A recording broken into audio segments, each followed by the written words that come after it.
Listen, I ain't got time for this. Don't speak to me like that. Come speak to me, yeah. Right. You've been causing some issues. No, he ain't. He hasn't. I've talked to him. No, he ain't. Okay, I'm not Oi, you. calm yourself Go down. away. Calm your attitude down. Speak to the public with respect. Listen, go away. I'm telling you to calm down. Go away. Yeah, I'm DP audit. Respect. I'm carrying on all I want. Speak to the public with respect and integrity like you're meant Have another to. unit, please. Why is there no police here? Go and speak to the inspector. You call through now and tell him to send No, you don't tell me what to do, pal. Oh, shut your attitude Okay. up as well, Right, you. go Wind away. your neck in. Wind Wind my your neck neck in, yes. Wind my neck in. Yeah, Step you're away the from me, police please. officer. See that? That's a claim and a half. You're getting a claim against you. Yeah. You little You're losing your job, you little... Yeah, you think so? See that, guys? That's assault. Witnesses, yeah? You do nothing wrong. You assaulted me. Right. On Get away camera. from me. Otherwise I'll spray you. Whoa. Yo, he's off his head. He can't be a copper. Whoa. Oh, look at that. Look at that. Wind your neck and look how bad he is. This moment highlights a critical issue in how authority is exercised. The use of force doesn't appear to stem from an immediate threat, but rather from a reaction to being challenged. Instead of responding with professionalism and restraint, the officer chose to assert control through physical action. Policing, maintaining composure under pressure is essential. Officers are expected to handle questioning or criticism calmly, not escalate situations when their authority is tested. When force is used in response to words alone, it raises serious concerns about proportionality and judgment. What makes the situation more troubling is that it unfolded in public view. Incidents like this don't just affect those directly involved. They shape public perception, reinforcing concerns about accountability and how power is exercised when challenged. Go away. Nah, I'm in public. Shut your mouth and your attitude up. You're a public of the servant, a servant of the public. Okay. There's no, you're breaching the peace. You ain't spraying him. Okay. You ain't spraying him. And I'm doing I've got to nothing deal with the wrong. incident. No, you're not. Helping. You speak to them like that's what you're doing. You don't get to speak to public like that. You don't get to speak to people like you're speaking to him. That's not how your role works. You're a police officer of the law, serving the crowd and serving the people. Respect and integrity. Remember your oath and your college of peace in training. You absolute disgrace. The way you push me over now, you're getting a claim against you. You're getting sued. Right. You should lose your job for that as well. Okay, we'll see. Yeah, we will see, won't we? And you're going to be all over the internet. Do you know how many people are going to see you? You're live now. Good. Good for you. Welcome to YouTube, you How about that? Okay, swear at me once more, I'll lock you up. Higher threshold. Is there any complainants? Is there any complainants for my swearing? Any complainants? Your officers need to arrest you. Okay. You assaulted me. Right. You need to arrest your fellow officer. Section 26, he just pushed me on the ground, threatened me with power for telling him to rack himself. No, arrest your officer now. The auditor is invoking Section 26 of the Criminal Justice and Courts Act 2015, which makes it a criminal offense for police officers to misuse their powers or engage in misconduct while performing their duties. And I end this situation. The argument being made is that force was used not in response to a threat or lawful arrest, but after the auditor challenged the officer's behavior. From that perspective, the incident is framed as a potential abuse of authority rather than a justified use of force. The comparison to Richard Helling is used to highlight how serious such misconduct can be. Helling was convicted under the same legal provision for abusing his position, and his case is often cited as an example of how the law can be applied when officers step outside their legal boundaries. However, it's important to note that applying Section 26 requires clear evidence that an officer knowingly misused their powers. While the auditor raises a legal argument, whether it meets that threshold would ultimately depend on a formal investigation and legal review. You're online on YouTube, you're going on YouTube, you don't do your jobs correctly, you're going to look like idiots. Now he's assaulted, he's assaulted me, mate. We need to work out what's gone on. He's pushed me, he's foot to me like that because he was speaking to him like Governor told him to speak to members of the public respect like you're meant to professionally, and that is the worst example. He needs to be fired, he's getting sued or we're putting a claim against him. That was outrageous. Arrest him. Arrest him. Do your job. The College of Policing tells you to arrest him. You need to relax. You need to calm down. You need to arrest him. You hear? You need to talk to me. Tell me what's going on. So obviously dealing with. He was talking to him, and the way he was speaking to him was disgusting. The way you do not speak to members of the public like that. The way he was disgusting. Everything about him was disgusting. He's going to get. Do you know how many views he's going to do online now? He'll go viral with the way that was. That was one of the worst situations I've ever seen. I've done this for a year now. You need to arrest him. Okay, well, we're not going to arrest him. You're not going to arrest your colleague when he's just broke the law. before and assaulted a member of the public. But you're entitled to make. What does your College of Policing treat you at the beginning? Listen, When you're call your officers. No, you listen to me. He has assaulted me and broke the law. Listen to you. You're told to make a complaint online.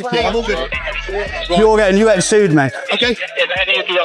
Look at him, look at him. Lesson. Don't put my personal. The situation you're describing centers on a key expectation in policing: restraint under pressure. When an officer is challenged, the standard response should be calm communication, not escalation. Did I end this case? The criticism is that instead of addressing the legal points being raised, the officer shifted focus to personal discomfort. However, discomfort alone is not generally considered a valid justification for using force, especially when there is no clear threat present.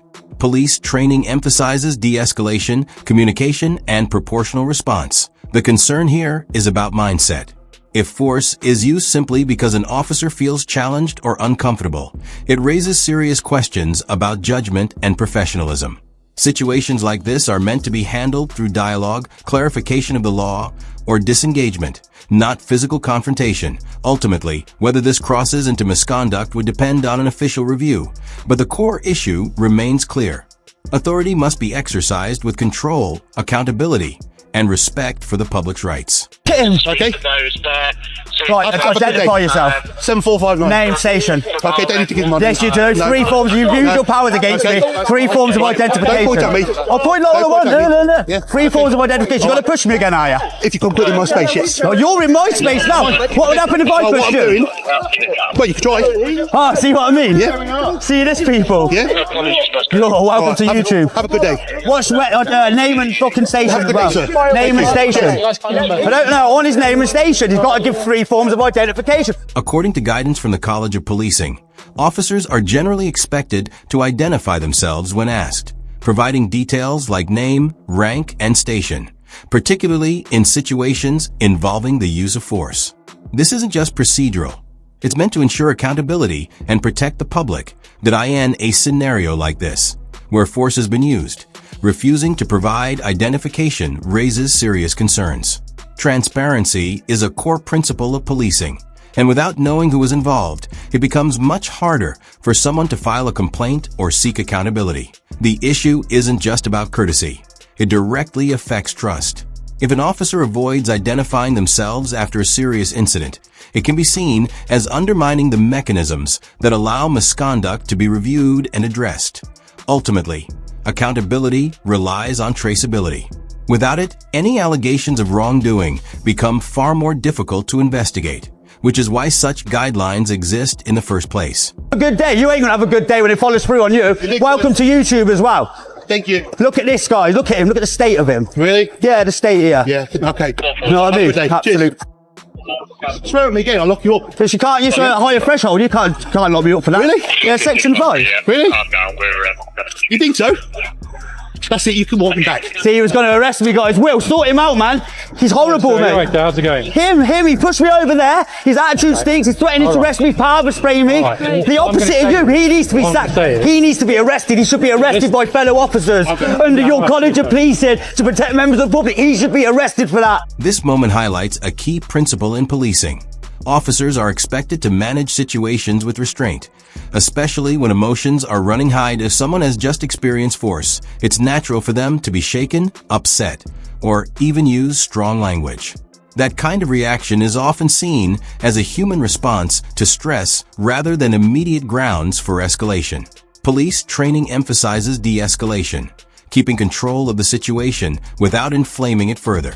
Responding to emotional outbursts with threats of arrest can be problematic if there's no clear legal basis. It risks turning a tense situation into a more serious confrontation and can undermine public trust. Ultimately, the standard for officers is higher because of their role. Maintaining composure, even when challenged or faced with anger, is a core part of professional conduct and essential for preserving confidence in law enforcement. You should have arrested him. As you know, You should have arrested him. Wait till you see the footage. we can't arrest anyone, as you know. As a You can't, no. They should have arrested him. So what you can do, if you want to make a complaint. Well, I've never experienced anything like him. I haven't seen ever, I mate. hear what you said. Ever. You know I'm sound reviews when it's a sound. So you know what I've never experienced Let me that. say one thing. He is a dangerous police officer. He should not be in the police. You should not be in the police. You are a dangerous police officer. You are a dangerous police officer. You should not be in a front-facing role. You should not be going out the public. You are disgusting. You are a shame. Stand back. Shameful. Shameful. You should not be a front-facing officer to the public. You are a danger to the public, my friend. You're the reason people like me exist, because of people like you. You know that as well as me, this place is covered in cameras. Okay? So, ergo, if you have a complaint, and you're an auditor, you probably film. I've got it on film, yeah, I will. Mr. What can I call you? It's called me DP. DP. Or Paul, call me Paul. So, if you want to make a complaint, which really you are, whatever happened will be covered in cameras, won't it? Yeah, he cannot be in a role as a police officer, I'm sorry. What I would suggest... I'm not having to go, that was outrageous. What I would suggest is, after an incident like that, our adrenaline is high, which can lead to action... Nah, when you see the footage, there's no excuse for his behaviour then. Initially. Whatever's happened, this happened. Using phrases like "our adrenaline was high" to explain the use of force can come across as minimizing the situation. Police officers are specifically trained to manage adrenaline and high-pressure scenarios. So relying on that as a justification can be seen as falling short of expected standards. The statement, "whatever has happened," is also problematic, as it may give the impression of dismissing the need for review or responsibility. In policing, actions, especially those involving force, are expected to be justified, documented, and, if necessary, scrutinized. The comparison you mentioned highlights a broader issue: expectations of consistency. If similar behavior from a member of the public would lead to consequences, then explanations from officers are naturally held to a higher level of scrutiny. That perceived imbalance is often what drives concerns about fairness and trust. Ultimately, situations like this underline the importance of clear accountability, proper review processes, and adherence to professional conduct, especially when authority and use of force are involved. And nothing's going to get done about it. Hang on, no. Nothing's going to get done about it. So, whatever's happened, you would try and just get your adrenaline down, carry on with what you're doing, auditing, whatever, seeing what's going on, videoing. Yeah. And then...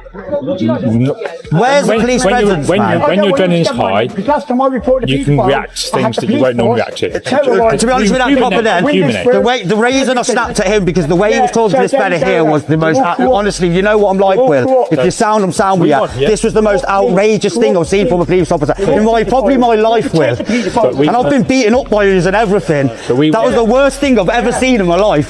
Shameful. And I hope he's reprimanded when you get back to the station. I hope you tell him that he's wrong in what he's doing, and do what your college of policing tells you to call your fellow officers out. That's the professionalism you need to do, because of these sort of things, them comments is ruining your relations with the public. So you need to tell them. And I hope you do, Will. This was the worst attitude I've seen from a police officer really in my entire life. And I grew up ghetto and shinish. I'm not saying you're lying. I'm not saying it didn't happen. I'm just saying I'm surprised. And that's well, really straight. You'll see the footage anyway, and you're going to be in shock. Yeah, and you know what I'm like? I was telling him, at first he kind of relaxed a little bit, and then I think his ego took back over. Right. And then he had to start. Surprised. Well, as long as you're all right. No, I'm all right. That's most important. Tell him all KHNK solicitors will be in contact with him soon. Tell him the solicitors will be in contact with him soon, man. Oh, and I will go to the ISP, all that, right? Go through them methods.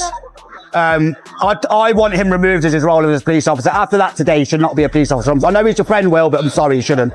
It's dangerous. Can't be having danger like that.